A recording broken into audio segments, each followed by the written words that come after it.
Oui, dans le début du traité de la réforme de l'entendement, Spinoza il dit, d'ailleurs c'est très touchant, parce qu'en gros c'est un bouquin très pointu d'épistémologie, de logique, mais il dit en gros qu'il a tout essayé, le plaisir, la gloire, la richesse, et qu'il n'est pas heureux, et qu'il cherche un bien qui lui assure une éternité de délices, et ce qui m'a touché, qu'il soit communicable.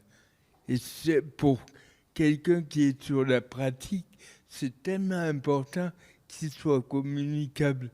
Autrement dit, on peut être bien dans son coin, mais on sent les limites si on ne peut pas partager avec les autres.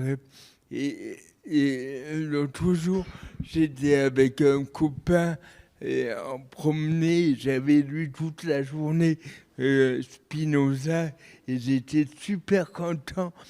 Et avec lui, on a parlé, enfin, lui, il a parlé des filles, des trucs. Il avait fait une fête et je me suis surpris.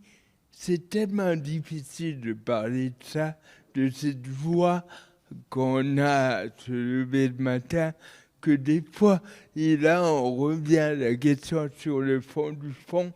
Le fond, c'est pas le moi social. Il me semble que quand on est dans la vie quotidienne, on est emprunté pour parler de ce qui nous touche vraiment. Et de nouveau, qu'est-ce qui est communicable?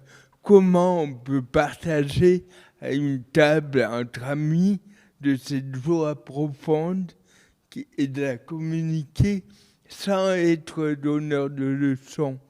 Et des fois, le silence, être avec l'ami ou son enfant, pas forcément meublé, juste être là et cette joie communicable, elle passe au-delà des mots.